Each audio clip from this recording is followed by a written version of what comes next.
Okay, so let's try and unpack this. I want you to picture a digital map of the world for a second. One of those interactive security maps where countries are color-coded based on risk. Right. And usually, these things are pretty static. I mean, the colors might fade from, say, green to yellow, but it happens slowly, over months or even years. But right now, and it's February 2026, if you zoom in on East Africa, specifically the Horn of Africa on Ethiopia, you're seeing something very, very different. You're seeing a sudden, a really coordinated shift in the color palette. It's almost like watching a series of red warning lights just flick on one after another right across the dashboard. Exactly. And for a lot of us, travel advisories, let's be honest, they can feel a bit like background noise, like the terms and conditions on a website. You know they're there, you probably should read them, but you mostly just skim the headline. Yeah, you assume it's just lawyers being cautious. Right. That's the standard reaction. You see exercise caution or, be aware of pickpockets. We just tune that stuff out. But this is different. It is. This isn't a watch your bags warning. This is a hard stop. And that is our mission for this deep dive. We're looking at, well, a stack of documents here from the UK Foreign Office, Australia's Smart Traveller Program, and various EU foreign ministries. They've all updated their guidance for the Tigray region of Ethiopia, like almost at the same time here in early 2026. So we need to figure out why they're raising these red flags right now, what sparked it, and this is where it gets really practical, what it actually means for anyone looking at that map. It's a fascinating case study in how geopolitics, directly impacts international movement, because when governments like the UK and Australia use language this strong, they aren't guessing. No. They're not just being nervous, they are reacting to very specific, very concerning data points. So let's start at the beginning, or I guess the immediate past, because this whole story really kicks off in late January 2026. What was the trigger event? I mean, why are we seeing this flurry of updates right now? Well, the why now is critical. It's not random at all. If you look at the reports, everything really hinges on events that happened in late January. Up until then, things in the region might have felt tense, a bit fragile maybe, but stable enough that the advisories just kind of held steady.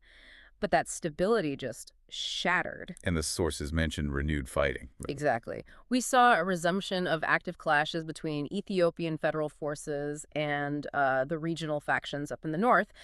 This marks a clear shift back to active conflict. It's not just political posturing anymore or heated rhetoric. It's kinetic. Kinetic. Yeah, it's the military term for it. Things are moving and things are breaking. And there's one detail in the reports that really stuck out to me. It wasn't just clashes or skirmishes. The sources specifically mentioned drone strikes in parts of Tigray. That is a crucial, crucial detail. It's so visceral. When you see drone strikes in a government report, it just changes the whole calculus. Why is that specific technology such a tipping point for these analysts? Because it implies a level of sophistication and lethality that makes the security environment incredibly unpredictable. I mean, you can train a traveler to avoid a roadblock. Sure. You can tell them to stay away from a protest. You cannot mitigate against a drone strike. It's terrifying, honestly. It takes it from, civil unrest to modern warfare in a heartbeat. Precisely. And that's the distinction that prompts foreign bureaus to react so fast. When aerial bombardment is involved, the risk to civilians, and by extension, any travelers, it just skyrockets. It's sudden, it's often invisible until it happens, and the collateral damage radius is significant. You can't mitigate that risk by just being careful. So late January 2026, the fighting restarts. Drones are in the air, and Western governments see this and say, okay, time to pull the plug. Let's look at how the UK responded first. We have the documents here from the FCDO, the Foreign, Commonwealth and Development Office. And the UK did not mince words. Their update places Tigray squarely in the highest risk category. Highest risk? That sounds like something out of a movie. What does that actually mean in, bureaucratic language? Because these terms can be a bit vague sometimes. In this case, it's very specific. It means they are advising against all travel. Not all, but essential, which is a sort of middle ground you see a lot. Right. Don't go unless you really have to. Exactly. This is different. This is the government making a judgment call that the conditions are just too dangerous for ordinary travel of any kind. So no tourism, no business trips, no casual visits. Period. Unless you are a highly specialized conflict journalist or a seasoned aid worker with your own security detail, the UK government is effectively saying, do not go. And they list the reasons. There's the violence, of course, the unpredictable hostilities. Mm. But there's another phrase in the UK guidance that I think we need to highlight. It sent a chill down my spine when I read it. I think I know the one you mean. It's about what happens after something goes wrong. Exactly. They talk about the severely limited ability of British authorities to help. Yes. That's the helplessness factor that we often talk about in crisis management. Can we just pause on that for a second? Mhm. Because I feel like as travelers, especially now, we have this subconscious belief that if things go wrong, if we get stuck or hurt, we just call the embassy. Yeah, that's the assumption. We flash the passport, Yeah. and they send a car with a flag on it or a helicopter or something. It's a very common misconception. We assume that safety net is always there, just woven into our citizenship. But the FCDO is being very transparent here. They are saying, look, if you go there and you get into trouble, we cannot come get you. That's just so stark. But it's reality. The security environment that makes it dangerous for you, the drone strikes, the shelling, the checkpoints, that also makes it dangerous for their own consular staff. They can't send them in. Of course not. They're not sending diplomats into a zone with active aerial bombardment. So if you're there and it all goes wrong, Yep. you are truly on your own. Completely. And that's why that highest risk designation is so significant. It's a disclaimer of liability and capability. They're telling you up front, the cavalry is not coming. Okay, so that's the view from London. Let's head southway south and see what Canberra is saying. How does Australia's stance compare? Australia's approach is, well, it's pretty blunt, which is what you'd expect. The advice from Smart Traveler is just 3 words. Do not travel. Clear, concise, no wiggle room. None. But what's interesting in the Australian source is the scope. The UK is really laser-focused on the conflict in Tigray, but Australia frames it in a wider concern for Ethiopia as a whole. They're looking at the potential for it to spread. Right, I noticed that. They aren't just talking about the north. They have warnings for multiple regions, mentioning civil unrest, armed conflict, and this is a big one, the risk of kidnapping. The kidnapping risk is a major differentiator in the Australian advice. It just adds this other layer of menace to the situation. It's not just about getting caught in crossfire anymore. Right. It's about being targeted specifically because you are a foreigner. It turns the traveler from a bystander into a commodity. Exactly right.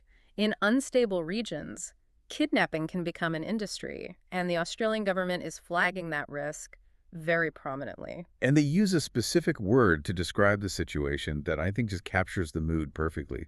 Volatility. Yes, they emphasize that the security situation could deteriorate quickly with little or no warning. That's the scary part, isn't it? Little or no warning. I mean, you could be having a coffee in the morning thinking everything is fine, and by lunch the roads are closed, the airspace is shut. That's exactly what volatility means in this context. It's the speed of the change. Right. And just like the UK, Australia reiterates that consular reality. They say that their ability to provide support in Tigray is extremely limited. It's this recurring theme across all the sources. Don't expect us to be able to save you. It really drives the point home. Now let's move over to Europe. I think a lot of people just assume there's an EU travel ban or something. Like Brussels just sends out a memo and it covers everyone. But looking at the sources, it's a bit more complicated than that. It is, and this is a common point of confusion. I mean, the European Union is this massive political and economic union, but it does not issue a single unified travel advisory. Foreign policy, citizen safety, those are still very much national responsibilities. So there isn't some Brussels decree that shuts down travel for everyone. No. To understand the European position, you have to look at the mosaic of the individual member states. But, and this is key, even without one unified document, there is a unified consensus. Okay. We have examples here from Austria and Ireland specifically in our source material. So take Austria. They've placed Tigray and also Amhara on their highest warning level. They're urging citizens to defer travel, telling businesses to take extra precautions. And Ireland. It's the same story. They're specifically advising against travel to Tigray until the security situation improves. So even though they're filing different paperwork in different capitals, Vienna, Dublin, the result is the same. Exactly. It's a de facto no-go consensus. It doesn't matter if you're holding an Austrian passport, an Irish one, or a British one. The message from your government is identical. Do not go. The phrasing might be slightly different, but the red light is flashing in every language. So what does all this mean? I want to get to the so what here. We've established that the UK, Australia, key EU states, they're all saying stop. But governments issue warnings all the time. Why is this cluster of warnings so significant? What are the criteria they're actually using? That's a great question. Governments don't do this lightly. Putting a region on a do not travel list has huge consequences. Economic, diplomatic. They only do it when a specific combination of factors is met. And based on these documents, we're seeing four main drivers. Okay, walk us through them. Factor number one. Renewed conflict. The tangible reality of clashes. You can't have tourism or business as usual when there's active fighting. That's the baseline. Makes sense. Number two. Personal safety risks. And this goes beyond just the fighting. This is about sudden outbreaks of violence, the kidnapping risks we talked about, the banditry that springs up when law and order breaks down. It's the unpredictability. You can't plan around chaos. Exactly. Factor three is one that people often forget, but it's critical. Infrastructure. The sources talk about disruptions to transport and communications. Right. It doesn't matter if you're safe in your hotel if the roads to the airport are blocked or the internet is cut. Or if the banking system goes down so your cards stop working. Or the cell network is jammed. Being stranded is a safety risk in itself. If you can't move and you can't communicate, you're incredibly vulnerable. And finally, the fourth factor, which we touched on, the helplessness factor. The inability of the foreign government to help. When a government realizes we cannot execute an evacuation, that's often the tipping point for the do not travel label. They have to warn you off. It's a sobering checklist.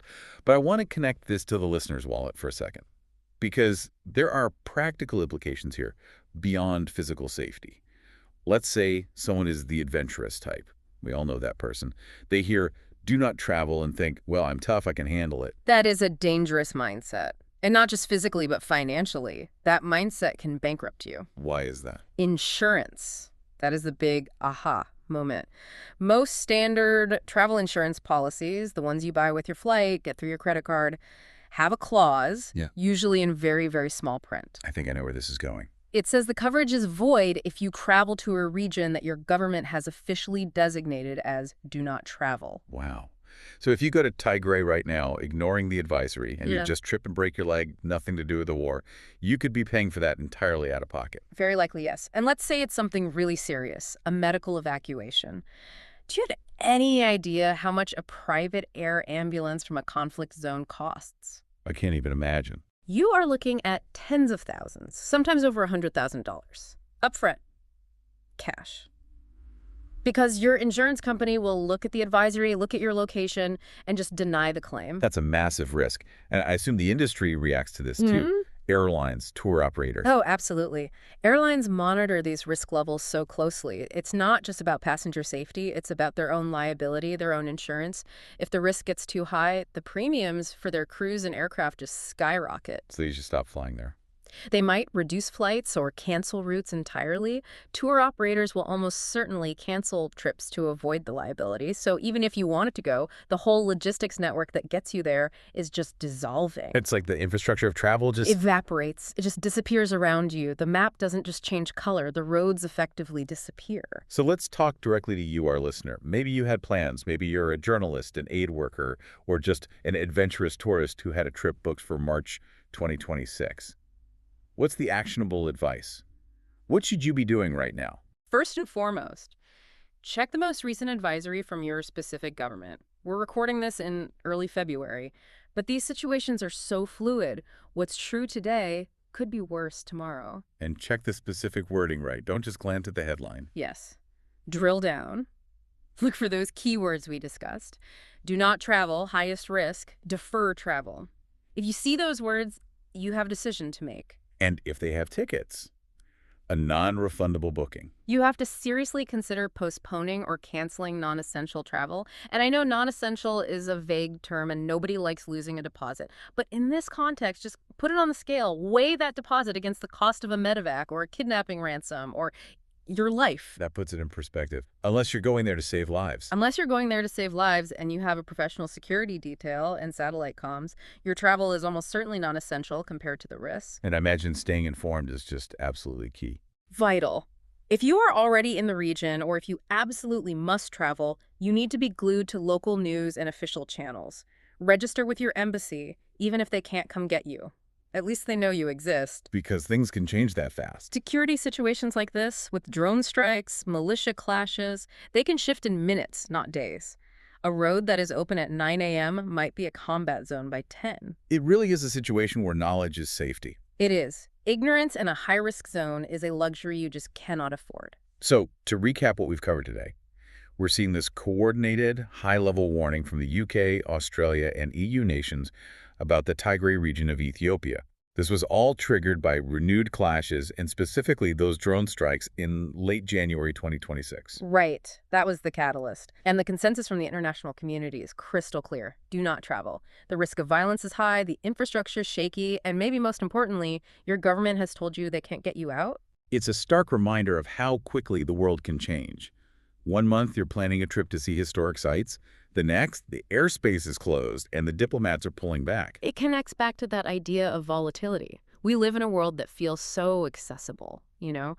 We have this illusion of open borders because we can book a flight anywhere on our phones. But the geopolitical reality is so much more fragile. Much more. The map is not set in stone.